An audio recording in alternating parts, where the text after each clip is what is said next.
Don't go and stand inside the fire and be quenching the fire. At least you stand somewhere where it is safer and you quench the fire. Notwithstanding, I want to say that at least God should give us the grace so that we should discuss constructive things that will move this country ahead.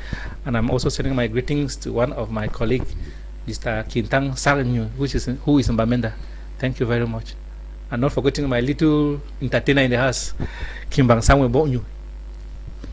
Thank you very much. These are the gentlemen with whom we are going to look at the topics for today. And we have also looked at, we shall be looking at challenges of Cameroon's democracy. But first, I want us to briefly look at the Southwest Peace Conference. They have given their opinion, and two persons have given their opinion. Nick Anyui, the Southwest Peace Conference. Mr. Kimba raised an issue that, which is true, that when your house is on fire, don't stand at the middle of the fire to quench it. You have to go a bit distant and look for help, how you can quench the fire. When you look at the Southwest Chief Conference, many who did not attend the conference have criticized the move, but others have applauded, because personally, I applauded the move that it is a process, peace is a process. When you look at what happened in Boya for Friday and Saturday, what is your opinion and what is your view on it? Yeah, my view, I followed the conference through the media, and was like, some media houses were covering it live, and could really follow what was going on there. But to me, I try to look at it as a kind of a divisive kind of approach to the peace, or to what is going on in the Anglophone regions. If whosoever, I cannot say whosoever, it was organized by the media to us, by the Prime Minister. He was the one who initiated the conference, and we did not really want, to me personally, I don't want to see that as a great move by the Prime Minister. It is not only the Southwest region that is affected by the armed conflict. The armed conflict is affecting the whole of Anglophone regions of this country, two regions. And so when you come as a Prime Minister who is supposed to be, who is from this region, who is from the Southwest, and supposed to, and you carve out the Southwest and say Southwest Peace Conference, excluding the Northwest, which is part of the conflict zone, it is kind of problematic to me. Of course, we are not saying that we are not against peace. I'm not personally against peace. I personally, all of us have been affected by this crisis, and we continue to be affected on a daily basis. And we I personally see this as like playing to the gallery. To me, it was not like a genuine kind of approach to looking for solutions to what is affecting or what the genuine causes of this conflict. They themselves, the organizers and the participants of this conference, they know very well that what went on in Boya will not go any extra mile to bring any peace in the Anglophone region, because they know very well that peace cannot be in the absence of justice. In all this, at the beginning of this conference, and at the beginning of the crisis and within the crisis, everybody has been talking about peace, but you hardly hear people talking about justice, because it is injustice that provoke war, conflicts, and the rest. And if you want to talk about peace, you should first of all talk about justice, and if you deal with justice, consequently peace will come naturally. And this we have been observing for the past 6-7 years. The government has never been interested to talk about the injustices that led to this conflict we are facing. And so it was a kind of exclusive conference for the Northwest, which is kind of divisive to me. It was not supposed to be termed the Southwest Conference, except we think that maybe in the days ahead, the Prime Minister will organize another conference and call the Northwest Conference. If not, I see it problematic organizing just a conference, maybe because he's from the Southwest, organizing a conference just for the Southwest elite. Let me ask you a question briefly, so that we'll talk on the main topics for today. Briefly, will you disagree that the Southwest indigenes don't have, you are from the Southwest, you say it is a divisive, but will you disagree that someone from Southwest doesn't have the legitimate right to call for a peace conference to look at what is actually plaguing their area because they feel the heat. So is it unconstitutional first? Because I want to get what is actually wrong with it based on your rhetoric. Is it unconstitutional? And those don't they have the right? For example, the Libya LM people don't they have the right to say, okay, the Libya LM peace conference? No, I have a problem with the person organizing the conference. It was organized by the Prime Minister, and it was not organized. Not by the Prime Minister. The Prime Minister, The Prime Minister was invited. it was organized. Even is the Prime Minister. He He organized it as an elite of the Southwest, but not as the Prime Minister. The Prime Minister is from the Southwest region. He's a chief in his area. And also, and he doubles as the Prime Minister of the country. Not the fact is that he organized the conference as an elite of the I Southwest. want to look at who organized it. I want to look at, and my question to you is, don't the people of Southwest region have the legitimate right to call for a peace conference? For example, like the people of the BLM, can't they call for a peace conference? Must they include those in the Northwest region? Are their own specificity not different? We are not refusing. Yeah, every division may call for a peace conference. My problem is some people, the political connotation added to this conference. I follow it in the media. I follow what was going on there. It was not called by the Southwest elite. It was not called by the Southwest Chief Conference. It was called by, to me, the Prime Minister, who organized that, invited elites across the region to come and meet to talk about peace. Okay. And I think that, it's my personal opinion, and I think that it is a divisive approach.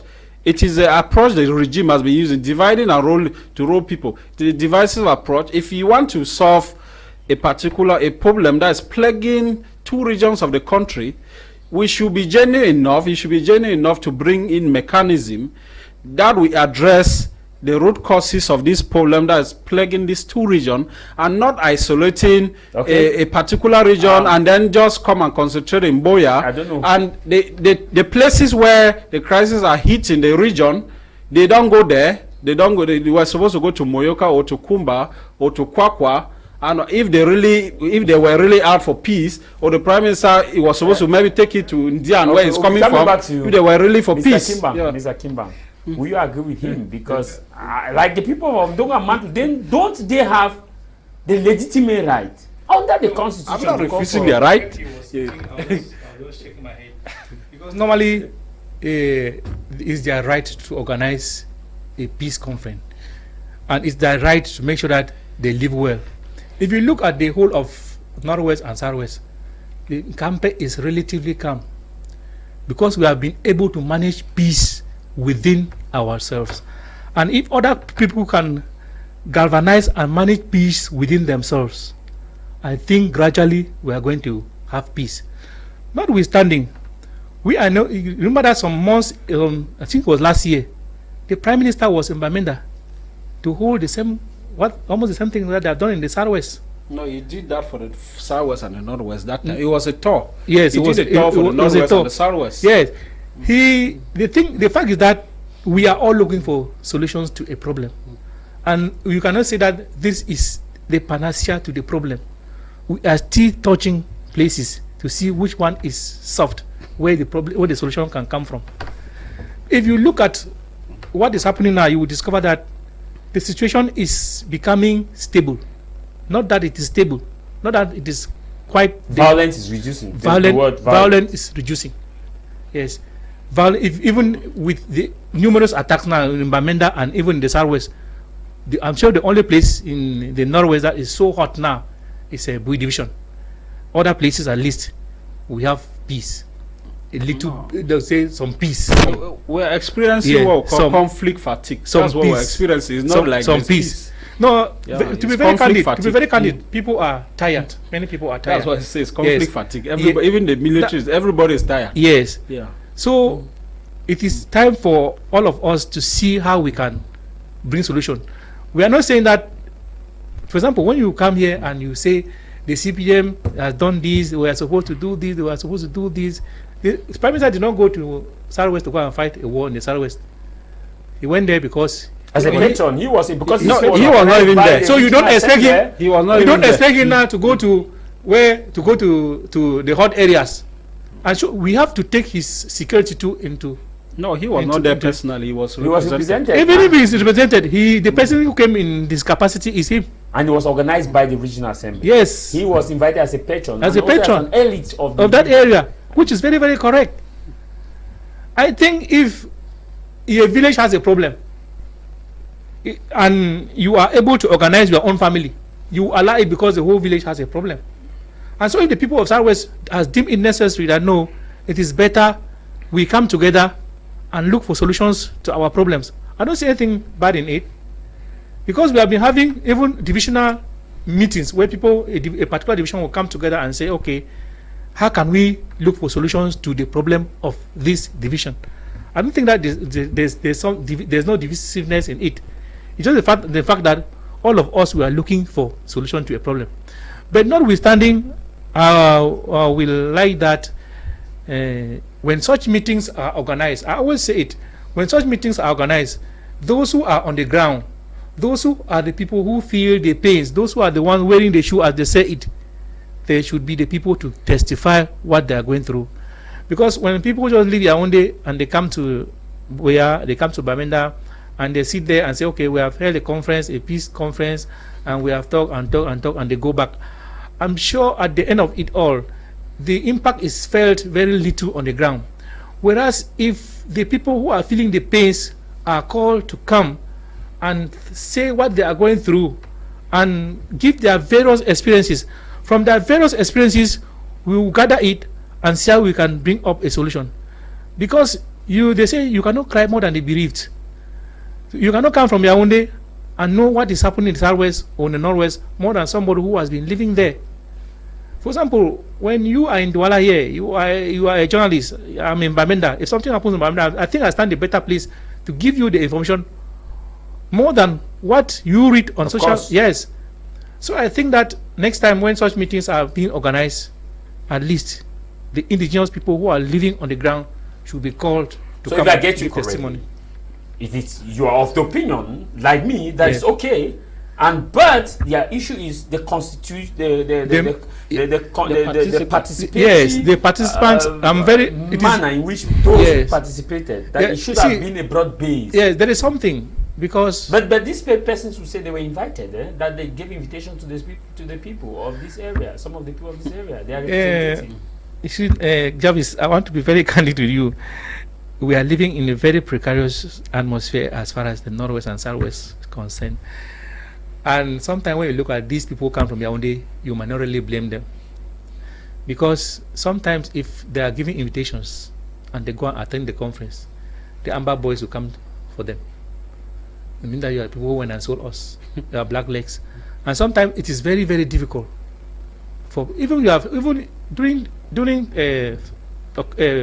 national occasions in Bamenda, like 20th May, even on 1st May, on 11th February, you hardly see people go out to march. Not because they don't want to do it, but because when you do it, the crises are yes. Okay. So sometimes I don't blame the people who come from Yaoundé, because they might still give invitations to the people on the ground, but for your safety, you say, no, I will not attend the meeting. Briefly, Innocent, you share with the view of Mr. Kimba, or you share the view of Nick, who personally think that to him is a divisive tendency. But I asked him if it is the people of Southwest don't have the right. You are from the Southwest. Don't the people of Southwest have the constitutional right to organize their peace conference? Because they have a different cultural inclination as to how they can tackle it. And normally we have the right. It's a good initiative. The issue I have with it is that those who were invited, yes, those who were invited, some people are already tired of the crisis, and those who are on the ground, they know better about the crisis. So it was a good initiative, and I want to applaud those who came out with the initiative. The regional assembly. The regional assembly. I want to applaud them for that, and also I want to encourage even the subdivisions, divisions, and other divisions in both Northwest and Southwest regions to organize such conferences, because the BLM division, we know the problem that we are facing. We know our people better. If we organize it, I can use my dialect and talk to them. We will easily convince them than somebody living elsewhere to come and talk to them. So like the minister that we had can go there and organize those type of conferences. But the fact is that but the fact is that those that are represented at least should be those on ground. As I am saying, those that are fighting, most of their parents are farmers. Now, those people, it's easy for them to quench a crisis than for someone to leave Yaoundé, because gun cannot solve this problem. Okay. Yes, so it's easy for them to quench the crisis. So next time when they are organizing it, they should invite those people around those areas, even if they cannot take the risks to go to Moyoka, although some of us will take the risk and go there every day. But if they cannot summon that risk, they should at least summon the risk to invite those people in the area and send even military to go and take them. Just said that people from this area too will be afraid to come and attend because they may be represent so you go attend that thing because we saw a video in Bamenda where someone came out and appreciated the head of state for the road construction. I'm sure that should be Momo division. And the next day he was picked up. He was picked up for a road construction that we have been clamoring that the ring road had not been constructed and construction work started. The person came. His only crime was I appreciated the head of state. The issue is that there's technology. If you really want to do a peace conference, you can connect people through the same people who attend to the technological issue will not be how do you expect a Bayam Selam who my grandmother in the village to attend to open to Zoom to come to the Zoom meeting? It must not be your grandmother, but at least there are people in the community. Let's be honest. Someone appreciated the head of state, was picked up for appreciating the head of state for a road which would be advantageous to everybody, including the no-state actors. He was picked up. Now you are talking about technology, assuming that there was a Zoom, like a hall. Those in Libya or Kwakwa or Mamu village in the southwest were following in a hall through Zoom on a projector. Will these same people not be arrested for listening to such a rhetoric? No. You cannot follow a conference from Zoom and will they not be arrested? Except you want. Yeah. You cannot follow a conference through Zoom and they come and arrest you. How come? Let me tell you something. Yeah. It's not that maybe you don't live in these conflict areas. The one time Cameroon was playing football and I was in Bamenda. When Cameroon scored, I shouted, "Go!" And the mother was in Bamenda. I said, "Quiet." You see? Yes. Because only the fact that you have shouted can lead you to somewhere. We understand. Who have been kidnapped based on the fact that Cameroon was playing and they are watching. They went at jubilating and they were kidnapped. Yes. So how do you explain those situations? Was it not electronically? Anyway, it's a complex situation. That's just it. All I'm saying is they are not following processes of conflict resolution. They are well-defined, standard scientific method of conflict resolution. But this will come in as until the government will follow that. All of this is just plain to the dollar. But there is no, Nick, there is no a so-called formulated policy of conflict resolution that it must be this way. Every conflict has its own unique and specificity. Yes. No, but there are some guidelines. There are some guidelines. It might not be A for A, but there are some guidelines to follow. Okay. To resolve an armed conflict. The topic of the day. Happy Sunday to you, Mr. Jarvis, and your panelists. The name Southwest Peace Conference is not divisive or divide and rule, because the elite of Southwest can never go to the Northwest to organize peace, and the people there will listen to, just like the Northwest elite can't come to the Southwest to talk about peace, and the Southwest people should listen to. Mr. Penda Ekole from Mundimba Town. Thank you very much, Mr. Penda Ekole. This one says, happy Sunday to you, Mr. Jarvis, and your panelists. The name Southwest Peace Conference is not divisive or divided and rule, because elites from the Southwest region can never go to the Northwest. Thank you very much. This other one read, it says, I would like to be, good afternoon, sir. I would like to take part in House of Commons. I believe I'm going to learn and grow with you people. Thank you very much. This one is coming from an anonymous sender. This one right from Mr. Vincent Ekako from Edea. Good morning, House of Commons. In my opinion, the Southwest Peace Conference is a giant step towards peace and reconciliation in the crisis-stricken zones. Holding the conference in Boya is just like the best choice of the venue since remains the political capital of the Southwest region. The only drawback noticed was poor mobilization of the masses, which turned a peace conference into an executive meeting. Nonetheless, I think that the next edition would be better and more successful. Vincent Ekaku, writing from Edea, this one right, it says, good afternoon, dear panelists. I want to believe it is a right of the Southwest elite to talk as a people. We have seen that in Wum, Nkambe, and some other places. So we should go back to our various divisions and or villages and such meetings to hold such meetings. Bill Collins from Kumba. This one right, it says, good afternoon to you all in the studio. The Southwest Peace Conference and Development Forum is an initiative of the Southwest Regional Assembly.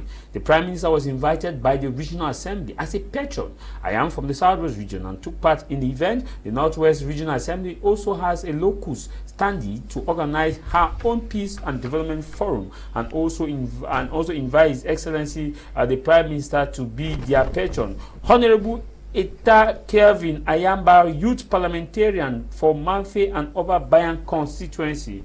That message is coming from him. This one right, it says, good morning to you all in the studio.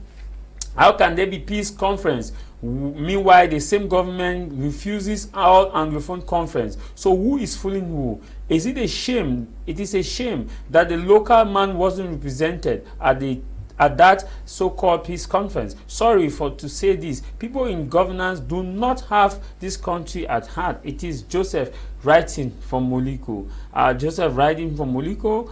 That is your opinion, and I strictly respect your opinion as the opinion of any other panelist here. Please do not mislead the public while trying to win glory from the quarter. The conference was organized by the Regional Assembly under the distinguished patronage of the Prime Minister. From an anonymous sender, good afternoon to you in the studio. It doesn't matter who organized a peace conference or where they organize it. Peace must begin somewhere. Even from a single village, it will keep if we keep thinking general peace will come at once, then we are getting it wrong. Writing for this is Dieudonné in Boya. This one right, it says, good afternoon to you in the studio. The Southwest Peace and Development Forum is an initiative of the Southwest Regional Assembly and the Prime Minister. Thank you very much. And your message is gotten. This one right, it says, a happy Sunday to you in the studio. I love the program. Ekane from Kumba. I will take on now the topic. The 1990 Cameroon's president Paul Biya reintroduced multi-party politics, and that's signal democracy. And we are counting from 1990 right up to date. We are counting 33 years see the reintroduction of multi-party politics. What have been the challenges of Cameroon's democracy and its impact on national unity and development? I begin with you, Mr. Kimba. You are a member of the Cameroon's People's Democratic Movement. Some call you progressive, and others think you are not a member, camouflaging to be a member, based on how objective they say you are and different from other members of CPDM. What have been the challenges as far as Cameroon's democracy is concerned and its impact on its national unity and, of course, development? Thank you, Mr. Jarvis. Thank you, all the televiewers. I think with the wind of change that started in 1990 and the introduction of multi-party politics in Cameroon, we have gone through so many phases of democracy. And I want to say that there is nothing that goes without challenges. And our democracy has been witnessing a lot of challenges, both caused by the government, some caused by us, and some caused by the political parties. One of the challenges that we have had is that most of the political parties have not been able to galvanize themselves, and most of the political parties are not genuine political parties. So most of the time, some does come up because they want to take money for campaigns and the rest. Then our democracy too has also been influenced by our level of poverty, because during elections, people don't genuinely vote for the parties that they need, because they are influenced by money in one way or the other, and at the end, that democratic process is not duly followed. And another challenge is to have been government crackdown on political parties. This has been a major challenge, because at times there are things that political parties they need to demonstrate, to protest, to show that they are not happy. But most often than not, government restrict them, which is a challenge to our democracy. Of recent, we heard how members of the MSC were arrested, and some are still in Kundingi. So as far as democratic process is concerned, I think that is one of the challenges that Cameroon is facing these days. Then another challenge has been that people operate on tribal lines. You know, most of the times people vote people into offices not because they are really competent, but because they come from their own area. And somebody will say, since I'm a Bamileke man, I'll only vote for Kamto. Since I'm a Biti man, I'll only vote for President Paul Biya. Since I'm from Bamenda, I'll also vote for Nijon Frundi and the rest. Whereas if we were operating on the basis of competence, that we vote people because of their competence and character, I think we would have a better democracy in Cameroon. So all these factors, and people too, there's also one thing to challenge to our democracy is political ignorance. Some people just vote, they don't know what they are voting. They don't know. For example, when you look somebody like me, and people get confused me because I don't vote people, I don't vote parties, but I look at people who can deliver the goods. That's why when I look at the structure, the type of team that we have in Tonga Mantum, I decided that no, if I stand behind these people, they are going to deliver the goods. And so within these years, we have had a lot of challenges, and I think that as time go on the program, we shall be exhausting all of them. Thank you very much, Nick. And what have been the challenges of Cameroon's democracy? And also want us to also look at, though he did not talk about the issue of the impact of national unity and development of Cameroon, back to him, what have been some of the challenges of Cameroon's democracy? And also how much does that have as an impact on the national unity and development? Yeah, I personally, I like to look at things so critically, yeah, before drawing my conclusions. And even the Bible says that if the foundation be faulty, what can the righteous do? We're talking about Cameroon's democracy, and we may begin to ask ourselves what democracy is. We can begin to maybe rely on the Lincolnian definition of democracy, government of the people, for the people and by the people. And if we base our argument on this definition, and then we'll try to dissect now whether in Cameroon we really have democracy, or we just have aspects of democracy. Or if you look at it critically, the regimes, or the two regimes that have been in charge of this country, have been an inheritance of the colonial bureau that was left, and it was just continued by the previous regime and the current regime. And the issue of democracy was not part of the agenda. We saw in the Ahiju regime the killing of democracy. In 1966, he banned all parties and merged them into CNU, and it was just one party. That went on to, when he left power, handed over to the president, the current president, up to 85, when CNU was changed to CPDM. They moved up to the 90s, and the issue of democracy was not part of the agenda, and it was just due to the wind of change that was blowing across Africa and across the world, the need for democratic governments, because at that time it was just the issue of coup d'etats was just so common and rampant, and there was need for governments to be democratic. And it was just, to me, kind of like force on the throat of Cameroon. Cameroon was not yet ready, was not ready for to embrace democracy, or what democracy really are supposed to be. We look at other nations that are democratic, and we look at how their own nations are being run and how they are progressing. And when we try to compare that with our own nation, to be honest, we don't really see that there is democracy in Cameroon. We look at it in the sense that the democracy was maybe kind of fall apart, and then the government did not really want to allow it to be open and be free, and they tried to maybe implement it bit by bit with their with their previous agenda in mind, that they don't want the people to really be free. They want to be in control of every aspect of the government. They want to be in control of the people. They want to be in power. They are rulers. They don't have aspects of leadership, because democracy goes with leadership and not rulership. What we have in Cameroon is rulership and ruinership.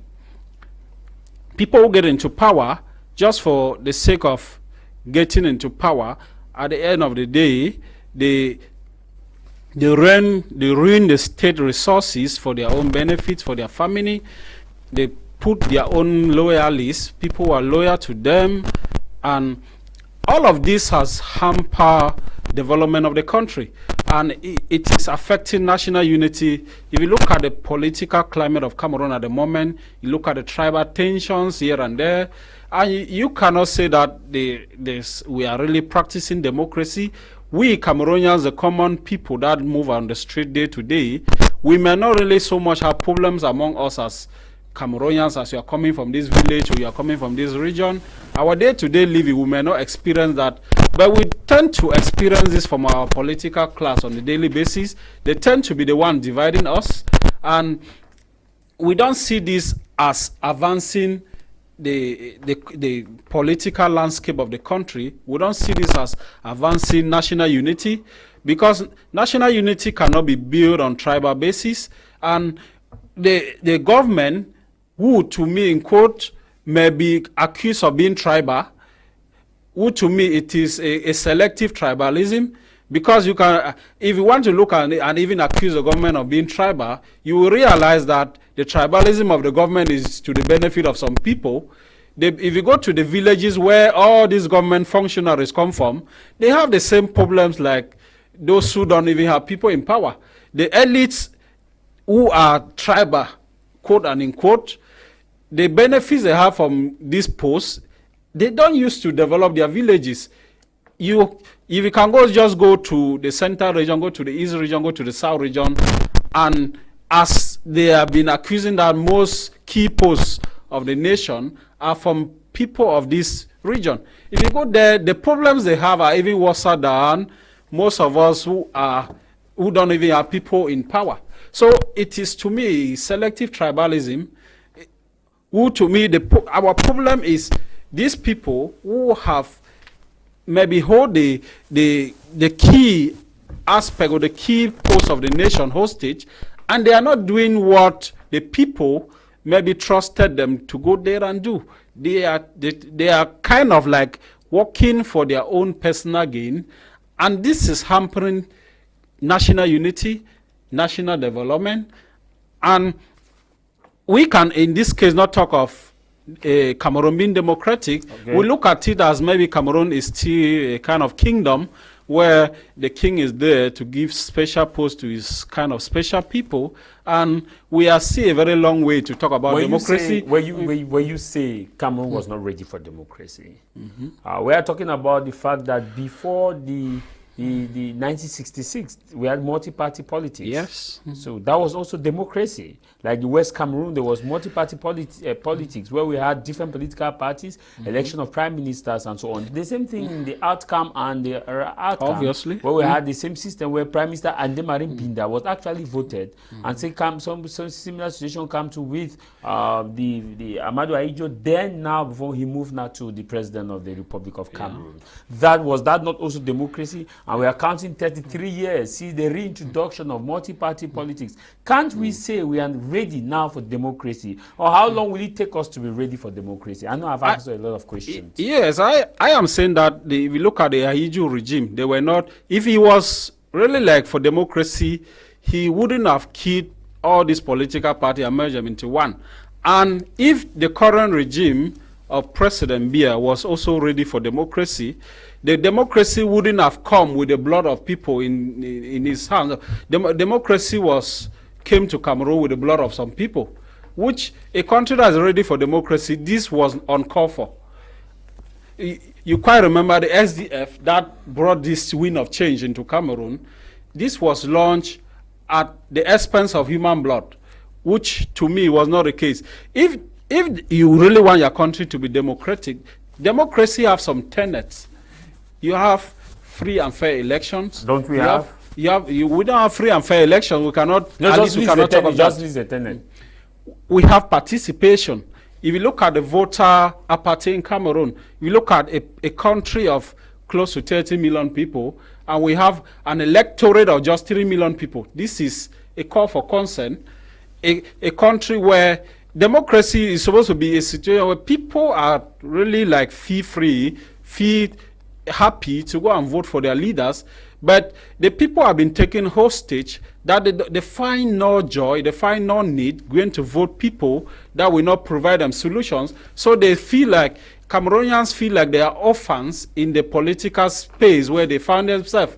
We are kind of political orphans, and it's like everybody has been taken hostage. They just allow the government to be and say, no, maybe time and nature maybe will take care of them. This is the kind of feelings most Cameroonians have, because they kind of feel like tired of the whole situation. Very briefly, my answers I got. We talk of participation is one key thing about democracy, and participation is in different aspects. You talk of elections, free and fair, rallies. We see that most political parties in Cameroon find it very difficult to hold their rallies, even in their private homes. You want to hold meetings in your private home, you'll be surprised that the police will come and visit you and knock your door, and which is a kind of there's too much censorship in the aspect of democracy in Cameroon. If we really want to embrace democracy, we are supposed to be more open and allowed the democratic process to take its natural course, as we see in other countries. I want a yes or no answer. You talk about the tenets of democracy. You list the aspect of elections, and that is free and fair elections. Yes. You talked about the aspect of organization of rallies. Talk about the aspect of freedom. Talk about the aspect of people having being happy to go and vote, and talk about the aspect of that people should be able to have their rallies. Don't we have all these things in Cameroon? Yes or no? We don't have, actually, in the strictest sense of it.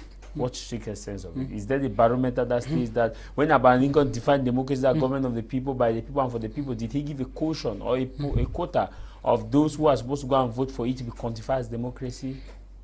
No, democracy is contextualized also. So it depends on the context of. I'm not contradicting myself.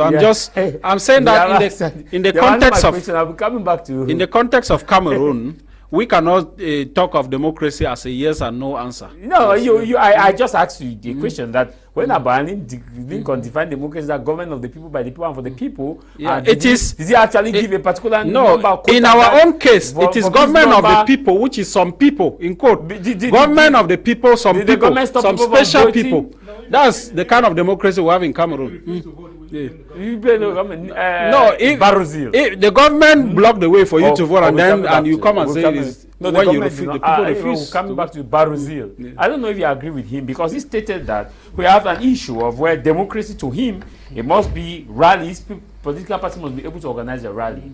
And there are people, school of thought, who say, yes, we have seen political party organize a rally. Like in 2017, SDF organized a rally in Morikomi Sports Stadium for the heart of the Anglophone crisis. I was there in that rally. And we have also watched how Mouvement 11 million of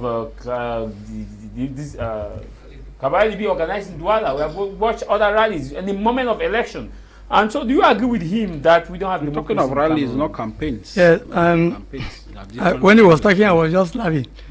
Look, the fact is that everything we want like to blame on the government. Who should we blame? When democracy was introduced in the 1990s, people died. We need to know that when man disobeyed God, Jesus Christ had to die to reconcile God to man. Meaning that every good thing must come with a price. Now, when that price came, SDF, because if you look at now for this crisis in the Southwest and Northwest, most people wanted Frunzi to side with them. Now SDF should side with the Anglophones. That's an Anglophone party. Before some of them also told them, no, SDF is a national party. So everything that SDF is doing needs to be for the interest of Cameroon and not for the interest of Anglophones. So you see that when not only for the English. Exactly, not only for the interest of Anglophones. Now you discover that we because of ignorance, we the Cameroonians, we are the ones trying to divide the country and not the government. The president has already given room for, because for now there are more than 300 political parties in Cameroon. What are they doing? Most of them end in the medias when it's during election, and even most of them they don't even go for municipal election, legislative election. They just come in for a presidential election. They give the money, they eat. When they have time, they go to Yaoundé, snap with the British ambassador, snap with the American ambassador, post in the social media, and make their popularity. That is where their own level ends.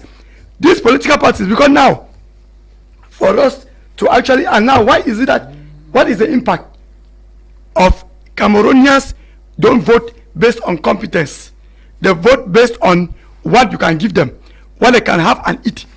And the political parties have even failed to educate the masses on how politics takes place. Because if I go, some of these politicians go to the bank, take loans, give to the people, bribe them to vote them, and at the end you expect me now to come back instead to struggle how to pay that loan, struggle how to feed my family. I should be coming maybe to give electricity, give water, to in short, that means I should come and develop the village. No, it doesn't work like that. And some of these people who have been voted like parliamentarians, they are in our constituencies. We know them, but yet we decided to if, for instance, if you make your farm and give to a pig, then you want to come tomorrow, the pig is digging the farm. Why should you be angry? You gave it to a pig. What I'm trying to say is that most of, if somebody is bad, if somebody can just manage only a small meeting and Bezum was in there, you expect that, or if somebody can refuse to take part in the community level where he's in the quarter, you expect that person to be a mayor and help the same village, or you expect somebody to be a parliamentarian and come back to his constitution and work. No, the person will still continue with that type of attitude. For us to enjoy the dividends of democracy, Cameroonians first should be able to, even if they give the money and you are taking, it's a money. Yes, the money is a money. All this money in Cameroon, it is a money. If you give me the money, I eat it. After it's my tax or the tax of somebody that has paid. Directly or indirectly? Yes, you give me the money, I eat it, and still vote for somebody that I know that the person is competent. But Cameroonians vote based on tribes. Vote, look, to be sincere, if political parties in Cameroon, I'm very, in short, SDF is the only party that has actually fought, and at least a militant of SDF can sit here in the studio and outline their achievements. But there is no other political party. I stand to be corrected. There is no political party, even the MROC that came. Rallies, what is rally? When SDF was fighting that poor parents who are farmers should stop paying taxes. They did not, I did not get of any rally that they organized. Although the Badina was still small, but I did not hear of any rally. Then when SDF fought for freedom of speech, I did not hear of any rally. When SDF fought that ballot boxes should not, polling units and police stations should not be, and the military barracks, water barracks, police stations, and foreign palaces, I did not hear of any rallies. There are things that you don't do with struggle. You are supposed to use your head. SDF used their head, and many things we are enjoying today. At times we even sit here when we are talking, we talk and even go in church, say things not normally, which in those days, if you say it, you will not leave this place. They will take you. Why?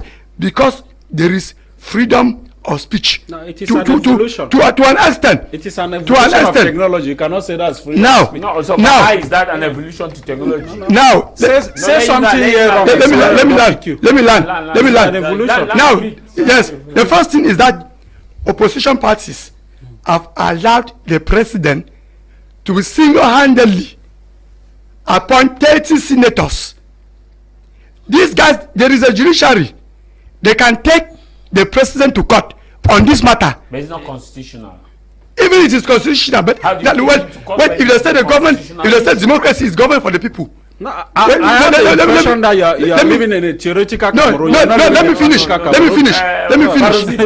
me land. The way you explain. Let me do a quick follow-up on that. Yes. That which you have raised, that you have the opinion that the opposition party are not doing their job because the president ought not to have appointed 30 senators. But I want us to look at, you say take them to court. No, if you are going to court, the court interpret constitutional base. And now, if it is constitutional, enshrined by the constitution, that the head of state has that prerogative to appoint 30 senators, how would the judge who against his favor Even in anywhere, it is objective that he has a right to appoint. So shouldn't instead the opposition party galvanize more forces, get back to the parliament, pass a bill that can change the constitutionality?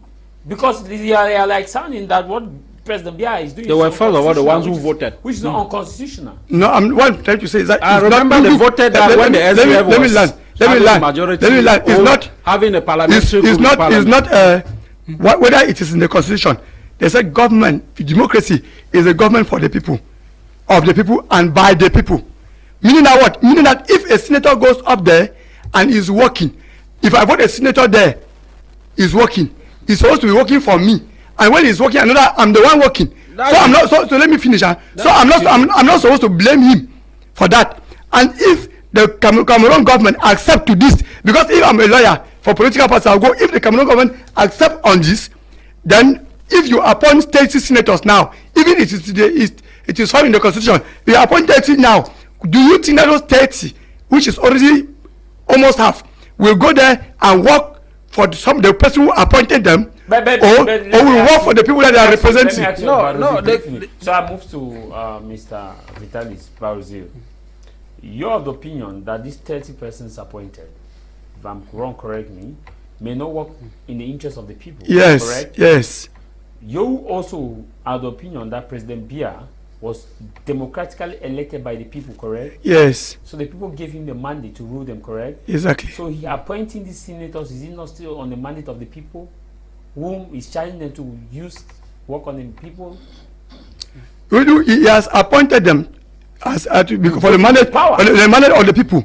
But now in Cameroon, we know that elections in Cameroon are not free, are not fair, and are not credible. Accepting that our point. Yes. Are not free, are not fair, are not credible. So let me learn. You say I'm doing a follow-up. I'll come to Mr. Kimba. You say Cameroon elections are not credible. Yes. How do you define credibility of Cameroon's election?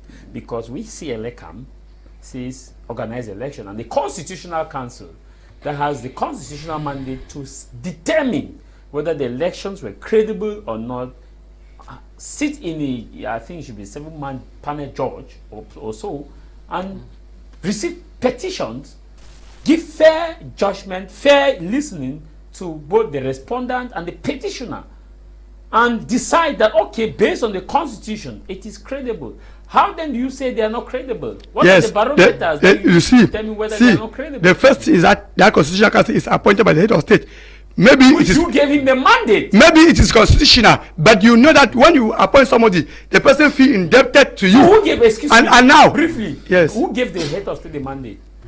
I'm saying that you gave him the mandate by voting him. So he takes that mandate and appoint the constitutional. I'm not sure. No. I'm not sure that. I'm not sure if I cannot answer that question. I think the problem is, I think the problem should be at the level of, we look at the electoral laws in Cameroon. That's where the bone of contention. That should be exactly. That's where the bone of contention is. I think if we advise, if we want to say political party in parliament, this is what they should be maybe galvanizing the majority CPDM in parliament to maybe begin to look at these electoral laws, because they have designed laws, electoral laws in Cameroon in such a way that even if it is Jesus Christ who stands for election in this country, they will win him. Okay. He can never win election in Cameroon. You say, I'll come to you that later. Mr. Kimba, you wanted to react. Let me just take on the messages you react briefly. So that I'll come to you. There's something that you raised which is very important. Let me take on this one. I'm coming from Barrister Tala, watching us from Kumba. Barrister Tala, right, he says, greetings to you on set. Kudos to the panelists. The Southwest Regional Assembly was the main organizer of the Southwest Peace Conference and Development Conference, and placed under the patronage of the Prime Minister and Head of Government, Chief Dr. Joseph John Gute, who fortunately is a Southwesterner. Even though one opinions count, there are some opinions that are misleading. I see nothing wrong with the Southwest Peace and Development Conference. It is the legitimate right of the Southwest Regional Assembly, made up of strictly censored sons and daughters of the Southwest region, to gather and take peace and think of development. The Northwest Regional Assembly equally have their organized only for the people of the Northwest region. For the two assemblies to meet unique rendezvous, it will be a desecration of the two assemblies. Tala in Kumba, and this one says, good afternoon, Mr. Jarvis. Democracy in Cameroon highly pragmatized in our villages. Therefore, we should forget about the Lincoln's democracy and empower our villages through what we had in those days as states and kingdoms. I am Do Valentine Chinwanyu, writing from Bo Bakundu. This one writes, it says, I am Ojong calling from Muteng and my fellow brothers of the House of Commons panelists. That wise man is talking of justice there in your midst, and the man white shirt is talking about the road, and he is even ignoring the mothers who are the real people who can start giving those in the bushes the confidence that justice has started. My dear brother, we need justice. This one coming from Wanimu Bisontiko. Good morning, Mr. Jarvis. I think it is an abbreviation of one of your panelists, aberration of one of our panelists to avail that Cameroonians vote on tribal lines. Not all do so, and even if most do, I think it is mainly because the political parties, especially those of the opposition side, do not have clear-cut, convincing political platforms which should entice the voters to vote regardless of ethnic lines. As such, most of the electorate become tribally sentimental. I think the politicians aren't doing enough sensitization. Mwanimu Bisong, writing from, of course, Athiko. This one, right, it says, good afternoon, Mr. Jarvis. I think the political space in Cameroon, there's no democracy because democracy, to Abraham Lincoln definition, is minority over majority, but in Cameroon it is minority over majority. I think this is not clear.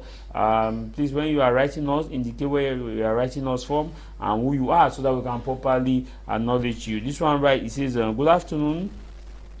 Good afternoon, this is Nji Daisy from Bamenda, and happy Sunday to you all. I really like the Sunday program because it is interesting and teaches a lot of things to us who are fighting for our independence. Thank you. I disagree with Mr. Barozi. Cameroon isn't democracy. It is Moka from Mota, writing from Yaoundé. He raised an issue that we don't have freedom of speech, that it is not what he said, maybe it's contextual. Do you agree with him on that? No, just that sometimes people misinterpret freedom of speech. We have freedom of speech in Cameroon, that is very clear. Which also must come with responsibility. Yeah, it doesn't mean that when you come on air as we have, you begin to call people names, you begin to abuse people. There is difference between abusing people and there is difference between speaking the truth. I've been here, I try to be as objective as possible, until so much so that people are even doubting whether I'm from the CPDM. There is freedom of speech. At first, you cannot hear, you cannot see people sitting like this and discussing and maybe calling the name of the head of state carelessly, and at the end they leave and go freely. I think we should appreciate when something is good. We say that it is good. There is freedom of speech, but it doesn't mean that you should come on air or should go on social media and start to abuse people. That freedom, that you should not, your freedom of speech should not infringe into the rights of another person. At least it should be within the, you should be able to protect the interest of another person by exercising your freedom of speech. Then, notwithstanding, I want to say that another challenge that we have in Cameroon that we cannot run away from is Elekam, because there have been many people have cried foul when it comes to elections, and they have cried foul when it comes to the credibility of elections in Cameroon. And sincerely, when you look at it, it might not be. You might begin to support their cry, because they say that he who pays the piper is told. Yes, and so most of the members of the Elekam are appointed by government, and so they must work within the line of the government. The one thing too, I also blame the people of Cameroon, because when you look at it critically, during elections, we are more than, I'm sure we should be more than 30 million now. But at the end, we discover that not up to 3 million people will vote. Meaning that And those who do not vote are those who cry the more. When you look at election, people that, because some people will say, why am I voting? Even if I vote, what will change? I think as responsible citizens of a country, it is our right to register, to vote, and sometimes stand there and defend your vote. But when you don't vote, when you don't register, you don't vote.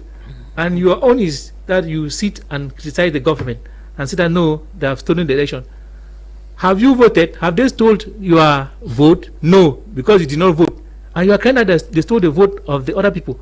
Were you there to see whether they voted for the ruling party or they voted for the opposition party? That's one thing. So I'm calling on Cameroonians that for us to change this country, let everybody go and register. Let's vote. If we vote massively, at least we can expect some changes in this country. It might not be easy, yes, because sometimes, you know, this governance things is you cannot really determine. All of us, we are clamoring, looking at Nigeria, that no, the way things were going in Nigeria, we are going to have real democracy. At the end, the African democracy excites itself in Nigeria. But I'm saying that at least all of us Cameroonians should register and vote so that we can cry foul when our votes are stolen. We have just a few minutes to go. I want us to look about the incident occurred in Bamenda on the 8th of May 2023 at Church Street in Tarikum. I'll begin with you, Mr. I'll still continue with you since you are in Bamenda and only come here during the weekend. Journalist was killed by alleged separatist fighters. What crime? And they say it was mistaken identity, that they wanted to kill somebody and they took him for that. And in the same light, we saw some separatist leaders like they call this Capo Daniels stating that the journalists are supposed to pay the price. Mr. Jarvis, I have always called this war a senseless war, a war that does not have the tail and the head. Because when you look at what is happening, this is not the first person that has been killed because of mistaken identity.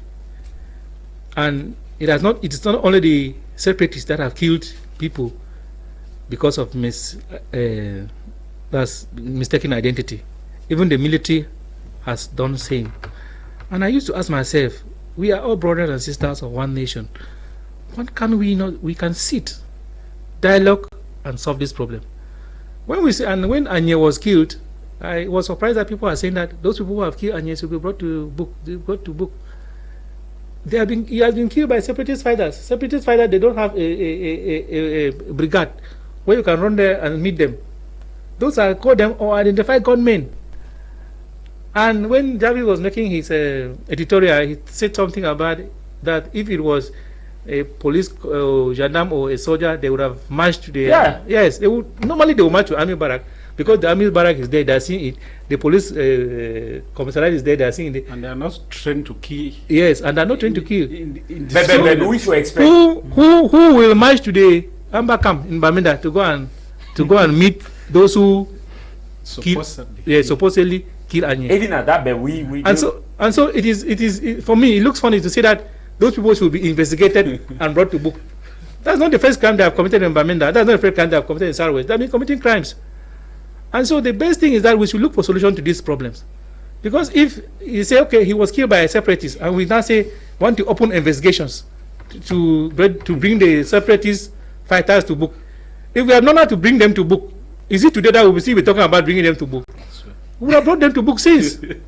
So I think we should be looking for a general problem to this crisis. A general solution to this crisis. Because when we're talking about Anye today, tomorrow is still going to be another person. Okay. As far as the crisis keep on ranging on, we will still have this type of issues coming up, and we will still have to say we are open investigations are never closed. Anye was killed in Bamenda, Nick Anyui. We have seen where Nsungkikang Cameroon, who was killed in Boya. We saw how the people marched on the street, as far as that is concerned. But what stopped the people of Bamenda to storm the street and denounce the killing of that journalist? Even though without marching to Amber Camp, but at least mobilize people on the street, would have at least sent a strong message that they are not in favor of it. And also we have seen how people have marched to separatists come and dismantle their camp in their locality in the northwest region, which is not, we have seen it. So in this case, what crime did the journalists commit? And secondly, why did the people of Bamenda not move to the street and denounce this as they have been denouncing the killing of others? No, but I saw some colleagues, some people were actually moved on the street to denounce. I'm talking about the mass. No, it will be difficult for the but we have seen the mass. We're in a war zone. We have no. Why is it that? Why is it selective? Why is it selective? No, when you're in a war zone, it is a temperature that tells you what to do. It's not the incident of or what has happened that would dictate what you will do. And people have been moving on the street. We have seen. When the little baby was killed in Boya, we saw even in Bamenda there was a killing of someone, yes, and the people marched on the street, yes, by the military. But now the separatists have done theirs. We have not seen the same people march on the street. Of course, we cannot just conclude that it is the separatists that have. If investigations have been opened, we cannot just conclude now, despite the fact that some separatist leader claim that they killed him for it was a mistaken identity. It is a fallout of the crisis, and we can, as Mr. Kimba said, we can just look back for the ways in which we can provide solutions to what is causing the killing. Because if you want to investigate deeply, you will begin to hear other things that led to his killing, and which we don't want to talk about that. I think his soul deserves to rest in peace.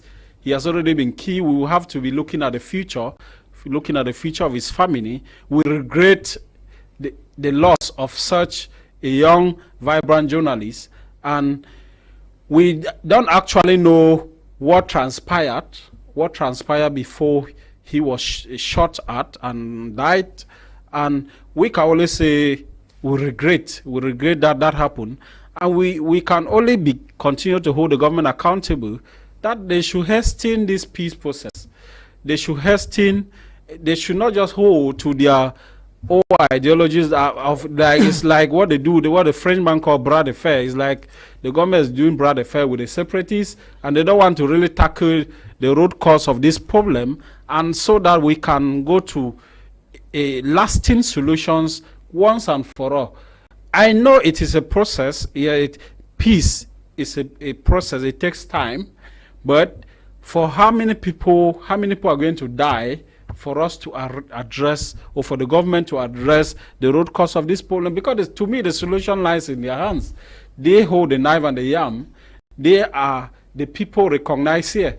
They are the state. They have the right to legitimacy to hold arms. Those who killed Anye are non-state armed groups. We cannot even identify them. Sometimes the separatists claim the killing of people when they were not even the ones. How can somebody claim they are not the ones? We cannot independently verify. No, but when you talk about independence verified, some of them have accepted that they actually committed, and they said it was a case of mistaken identity. I am not refusing. I say sometimes they do this. No. I said sometimes they do this. We don't have much time. They do these claims. We have just few minutes. They do these claims of incidents. Maybe they are not even the one. Of course, investigations have been open. We cannot say maybe. No, Nick. I cannot take responsibility. It's a heavy crime. You cannot take responsibility and you say you are not the one of a crime. It's something good. It's something good to claim responsibility. I take, for example, when there was a fire incident in Sonora, separatists claimed that they were the one, of which it was not true. It was not true. So you cannot say that it's true. Of course, in this case, we cannot say whether it is true or not. The fact that you claim it's okay. We are out of time. The fact that you claim responsibility doesn't mean that. Barozi, my question to you is: assuming that someone comes now and say, "Okay, I killed the journalist," or let's say those who killed this journalist go now to the DDR center and drop their arms and say, okay, we have repented, and so we saw we killed the journalist, and so because the DDR center is a repentant area, it should be received. And as we not setting a precedent where other people keep doing this and just going to the DDR center to hide? Yeah, actually, the fact is that the government has made a DDR center. And before they even came out with the idea, they know that these guys have killed many people. So now, even if you kill by now, even now they are still asking many of them to drop their guns. But to the best of my knowledge, I know that those who started this crisis and they were fighting for the separation, as Amber, some of them have abandoned the crisis. They have joined the DDR center because they trust the government amnesty program and joined them. Some of them have been killed by the military or in their community, because even in one Bangwa village, they killed 6 there. The community joined and killed 6 people there. Some of them, and have not trust the government amnesty program, and they have run now. They are in Douala, they are in Bafoussam, there are other places, but they are no more taking part of any of their activities again. So to me, anybody who is still now in the bush is a criminal, is an armed robber, because the truth is that most of these people, I've seen, in short, some of them have the armed robber gene in them. They were looking for means to express it, and these our brothers in Europe and America gave them a room. When they went inside that, they discovered that there is money inside. They decided to use it for that. They decided to implement their armed robbery intention, which was in them since, and because they were afraid of the laws, they decided to implement it. Because if not armed robbery, why is it that you will stop somebody from going to the farm, and you, the same person, you are going there to the farm, harvest the cocoa and you are selling, harvest the nuts you are selling, you stop CDC and you are harvesting the rubber and selling. You in Imunya myself, if I have a farm in Imunya, I cannot go there. But almost all the time I'm in Imunya, but I cannot go there because you want to go there, they will hold you on the road. Either they will kidnap you, ask for ransom, or they will flog you seriously. So all those things like that. So you discover that most of these guys today, in my own opinion, most of these people are in the bush now. They should not call them armed fighters. They are just using that I am in DROF, I am in Southern Cameroon defenses. They are just using platforms like a shield, but they are actually armed robbers. How can you quantify? What measuring instrument do you have to quantify that all of them are armed robbers? No. Okay, wait. Let me withdraw. No. Let me withdraw. Most of them who are in the bush, let me say 95% of them now who are in the bush are armed robbers. You have data to prove that. Yes, 90. I don't need to have data. There are things that are going on. If you go to Moyoka, people are not more going to their farms again. They are the ones that yes, some people are not going to their farms. Some people are not going to their farms. You even go there, they catch you in the bush, they beat you, harvest your crops in Munyange. We're out of time. It's true. We're out of time, Barozi. Thank you very much. Good afternoon. I am called Elvis Masango, writing from Kumba, Cameroon. Happy Sunday to you all. I love the program very much. Just that our politicians in Cameroon are full of tribalism. Good afternoon, Mr. Jarvis. The absence of an independent and impartial election management body and the high degree of voter apathy are equally huge cankerworm bevealing our democratic process. Mwalimu Bisong, thank you very much for your active participation. Council, we want to appreciate your participation on House of Commons. All those of you who took our time to participate, we want to say we appreciate it, and I want to wish you a very happy birthday to you, Ajumina Francis. Happy birthday to you, and many more years to you, Ajumina. And we pray that the good God in His infinite mercy will continue to guide and protect you and bless you as you celebrate your birthday today, Ajumina. We hope that the celebration will bring you prosperity. And once again, happy birthday to you, Ajumina, my colleague from Yaoundé, who also writes from a credible paper in Cameroon. Happy birthday to you, sir. And we are out of time, and want to thank you very much for coming, Barzil. Yes, thank you for inviting me, and thank you for the viewers, because we are here. We are here because they are there, and we wish that they should stay tuned to my media prime. Thank you very much for coming, Nick Anyui. Thank you for having me here. And I say before we end, I say a special condolence message to the family of Anyui. And as I was saying, he could have been killed by maybe to set the scores. We don't know. Investigations have been open. Thank you for coming. Without time. We hope that in future such things will not repeat itself again. Thank you for coming, of course, Mr. Kimba. Thank you very much, Jarvis. Thank you to all the televiewers. I wish to say greetings to my wife, Madam Kiyungu Yvonne, and my mother, Madam Agnes Mbong, who are watching us from the house now. Thank you very much. Thank you to all those of you who took our time to participate. Barrister Tala from Kumba, thank you very much. All those of you, and of course, Vitalis, Barrister Vitalis also in Boya. I want to thank you all. Thank you, Desmond. Thank to our technical team here in the studios, the men on the camera, and of course, the broadcaster. I leave you with this: no matter the matter, what matters is your matter. And what should matter for you is that you should stay out of trouble. My name is Tah Mai Jarvis on Cameroon Commercial Capital Douala. Fengu Jongbange. Bye-bye.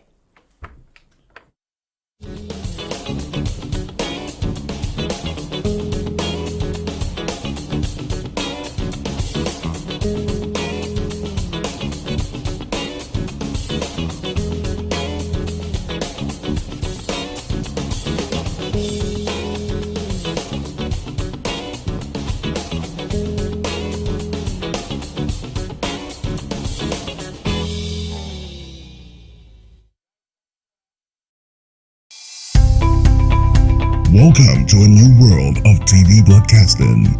My Media Prime. News,